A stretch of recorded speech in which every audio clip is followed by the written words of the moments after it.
everyone, and welcome back to our channel. We are Crayon Farms, and if you're new here, welcome. My husband and I had two sets of twins, ages 12 and 6, and we started on a homesteading journey almost 7 years ago. Now we try to live life more simply, not be as wasteful, and grow our own food, protect the environment more, and we are on a mission of getting ourselves out of debt as well. So if you're new, please hit that subscribe button in the corner down there. And thanks for joining us today. I hope everyone enjoys our video. So we're going to discuss several things you can do right now to help you if you're in the middle of a crisis yourself, or a financial crisis, or someone's lost a job, and some ways that once all that passes that you can still get yourself ahead in the future. So we're going to be talking about things about money and food storage and things like that. So one of my first ideas for you is to stop using consumable or disposable items. So one example is going to be paper towels. We haven't used paper towels in our house for several years, and instead we use rags. Like I have a basket under my kitchen sink, and it's just rags, and it's really simple. It's things like, you can see here is the hem of an old t-shirt. When t-shirts are holey and you can't use them anymore, we cut them up into strips, and these go in our rag basket. So you can see we can use these for cleaning up spills. You can wipe messy hands with them. It's easy to just wet one and clean up something really quick. You can use it with cleaning. And then when it's dirty, you just throw it in the wash, so you're not throwing something away. Paper towels can add up every single month if you're having to buy more rolls and buy more rolls. Right now, they're not even available in some stores. So instead of worrying and stressing over not being able to find a paper towel and spending money on something you really don't have to spend your money on, you can use things around the house. So it doesn't even have to be just t-shirts. Another thing we've done is when your towels start to get ratty, we have cut our towels up into smaller pieces, and we use those as rags as well. So kids spill a drink, we grab a rag. Kids want to paint and they need something to wipe their paintbrush on, yep, they get a rag. And then all of these just go into our laundry and we wash them. So that's one way. Another thing is not getting rid of, but once you use up all of your Ziploc snack bags or your plastic sandwich bags, don't buy more, because you are just buying them and then throwing them away. There are so many options out today, and that includes things like, we have these zipper pouches. They are, like a cloth fabric on the outside. They're very easy and wipeable on the inside. We wash these out, we set them out to dry, and we use these all the time. They also, if you are like, well, my kid can't, get that little tiny zipper right here. Well, I have two special needs kids, and one of mine, couldn't get that zipper either. You can buy zipper pulls that you just attach to the snap, and now he can easily zip his snack bag. So you can put sandwiches in here, you can put fruit in here, you can put crackers in here, you can put cheese in here, you can put whatever. These are great. And along those same lines is saran wrap. If you run out of like plastic wrap and things like that, you can buy beeswax sheets that you can kind of wrap over cheeses. You can wrap up breads with them. You can put them over bowls to put in your refrigerator. Now, I'm not saying go out and buy all these things right now, because you're trying to save money. But once they run out, instead of buying another box of sandwich bags, buy yourself one or two of these, and then over time you'll start accumulating them. These can be easily, we've had these for several years now. They are still perfectly fine. It was a one-time purchase, and we haven't had to buy them since. So same thing with dishes. A very close person, someone that's very close to me, their family does not use their dishes. They have dishes in their cabinet, but they use paper plates every night. They do use their silverware, and they have cups, but they use paper plates every night because they don't want to wash the dishes, and then they just throw them away. You're going to save yourself so much money. Just wash your dishes. There's only 3 people in their family. You can grab your plate and wash it and be done in no time. So stop buying disposable paper plates or paper cups, things that you're going to drink and use one time, and toss them. That will save you a lot of money in the long run. Also, I shared a video just this past week on making your own hand soap. That's another thing that you can do at home. Once you get a few of these ingredients and then you keep them on your shelf, it is so much easier to make your own products, whether they be hand soap or shampoos or laundry detergents, versus going out and spending, $12, $13, $14 on a box of laundry detergent when you can make it for pennies at home. So don't be afraid to do that. There are tons of blogs out there. I've got videos and recipes I can share with you on laundry detergents and how we do shampoos, and I did that soap video the other day. I'll link that below too. But don't be afraid to make your own products instead of buying store-bought products. That's going to save you money also. Now the second thing I'm going to say is to stop eating out. If you're in a crisis situation, or if you are in a situation where someone has lost their job and you all are only on one income, or you have a low income, you can't afford, well, I won't say everyone, but we couldn't afford to eat out so much. That has been one thing that we have been trying to cut from our budget for a very long time. And over the past 2 months, we haven't eaten out at all, and it has saved us a ton of money. When you look at it, you realize how much you really were spending, and that you could be using that money for so many other things. So stop eating out. And I have one example for you. And this is even based off of organic. I had to go look up today. A 16-ounce package of organic pasta was $3.29, and then a big jar of organic pasta sauce was $4.99. So those two items, if you were going to have spaghetti for your family, now we're a family of 6, that one bag of pasta and the sauce would easily feed our family one meal. So we could do that for dinner for the 6 of us, and it comes out to $8.28. When you divide that out with the 6 people in our family, that is $1.38 per person. You cannot go anywhere and feed your family for $1.38 per person, especially if you're going to need drinks. And then, I mean, you might go down and be able to buy the 99-cent chicken nuggets somewhere. But even once you add tax, and if you're going to have drink and you've got to drive your gas to get there, you're still spending a lot more. At least with this, you have a meal to feed everyone in your family for $8.28, I think it came out to. That is super cheap. If you are eating out even 3 to 5 times a week, if you have a family our size, like even if you want to go through Chick-fil-A, it might be $30 or $40 for 6 of us to go through, a fast food drive-through. Well, $30 3 times a week, that's almost $100. If I made pasta, or some other dishes, $24-ish as compared to $100, you're saving $75. I know that's 76, 24, and 100. But I'm saying you're saving approximately around $75 in 1 week. That money will add up quickly. We wouldn't be a homesteading channel if I didn't tell you this. When looking at foods in grocery stores, try to grow your own. It will save you tons of money. It also gives you more food security for the long term if you're planting your own food and if you're able to preserve it and can it. Or even if you can't do that, just eating your own fresh grown food is going to be cheaper for you than running out to a store and hoping they have something on the shelf that you can buy. So if you have the ability, we absolutely love gardening and raising our own animals for food here on our homestead. So I just want to throw that in there too, that if you're looking for a way to save money, that's another option. I can link some videos below of how we have started garden beds from scratch and things like that. I'll throw them in the description below.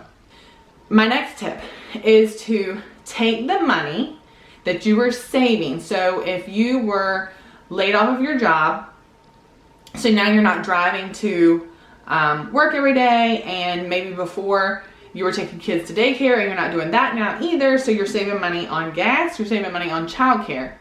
Take that money, don't go have an Amazon shopping spree, but if you are still able to pay your mortgage and buy your groceries and stuff, take that extra money and stick it in an emergency fund.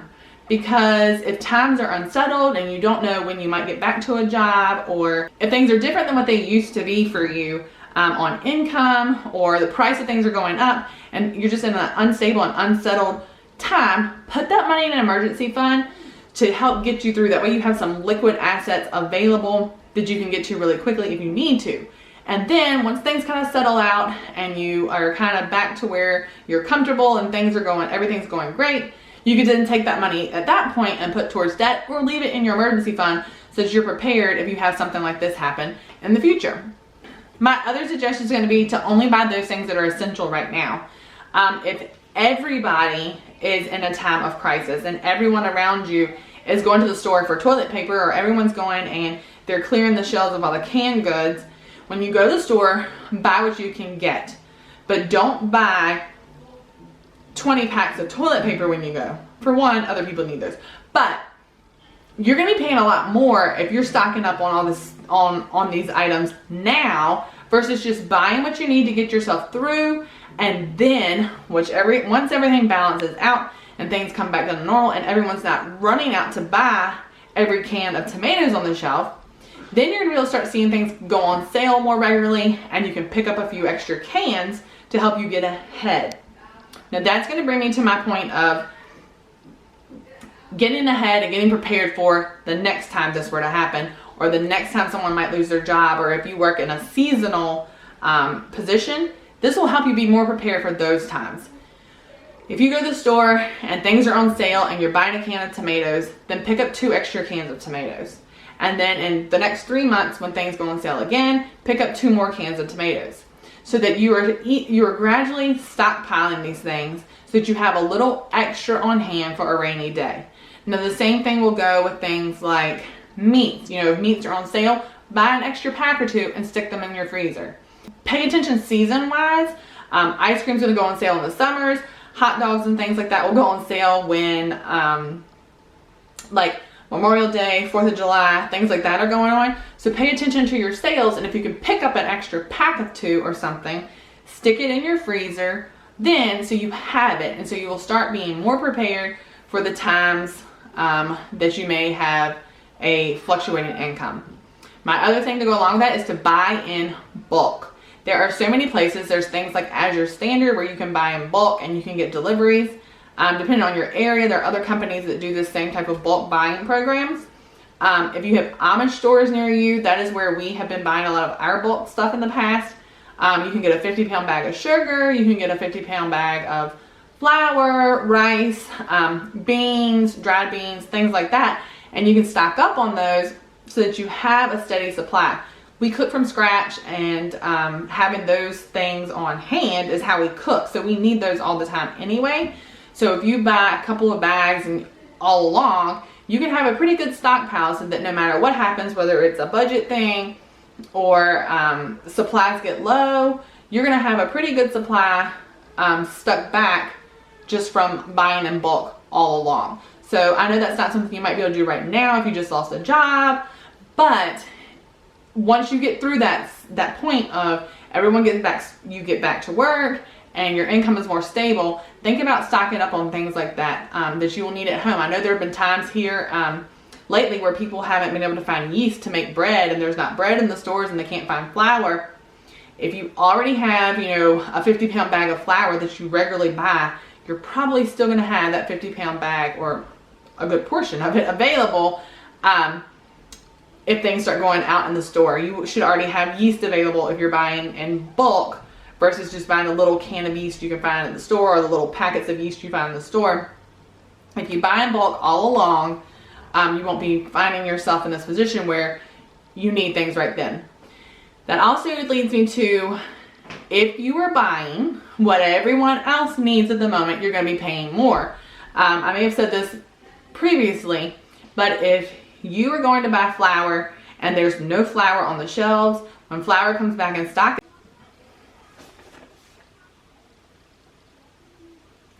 the next thing that might help you right now, if you're going through a hard time or if money is an issue, is to declutter and find things you can sell around your house. If you're struggling being able to provide groceries or to pay your mortgage and things, there are probably still other people that are still shopping, other people whose jobs haven't been laid off, other people who haven't been affected by the same crisis or thing that you have been affected by. So they're still spending money. So look around your house. If you say you got married 2 years ago and your favorite great aunt Verla gave you a crystal flower vase and it is still sitting in the box in your spare bedroom closet because you just can't bear the thought of getting rid of it because great aunt Verla might get upset, now might be the perfect time to go get it. There are people that like that type of thing. If it's something that you are never going to use and you're just keeping it just because, maybe you can go sell that, get some money for it, and go buy groceries. Or get some money for it and stick it in your emergency fund.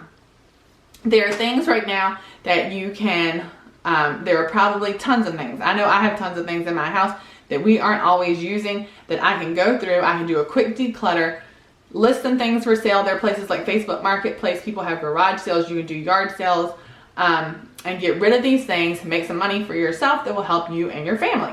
The last thing I want to tell you is if you're having trouble with money, or if there's something going on and you need to save money, or even just to help you with budgeting and you're trying to get out of debt like we are, look at subscriptions.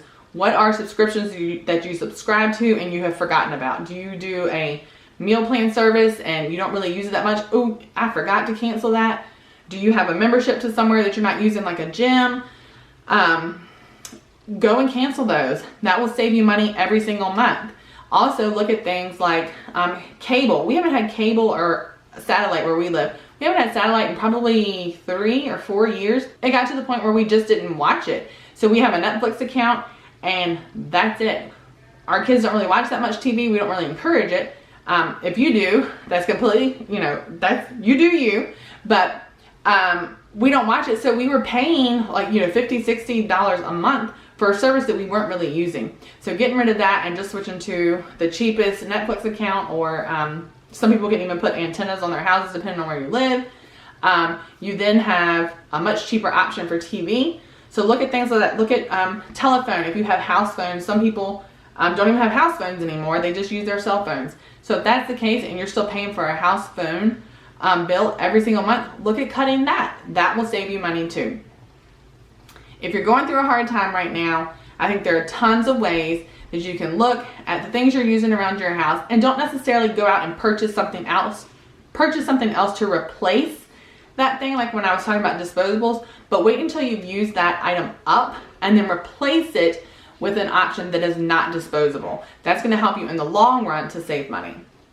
So that's about it for today. If you like this type of content, give me a thumbs up. We'll be getting lots of videos out to you over the next several days and weeks with anything from meal planning to recipes. We're still doing our homesteading and day in the life videos and recipes, and we're just trying to put out content for you guys that you all will like. So give us a comment below. Let us know if you like this type of video. Also, if you have some money saving ideas, leave those in the comments below. This is a great forum where we can all share. You all have tons of great ideas. I would love for you to share them with us too, because we are still on this debt-free journey, trying to get out of debt and pay off debts so that we can live a debt-free life and live the life that we've always dreamed of living. So here on our homestead with sustainability and just being able to grow our own food, grow our own, raise our own meats and things too. So thanks so much for watching. Please give our video a like and hit that subscribe button,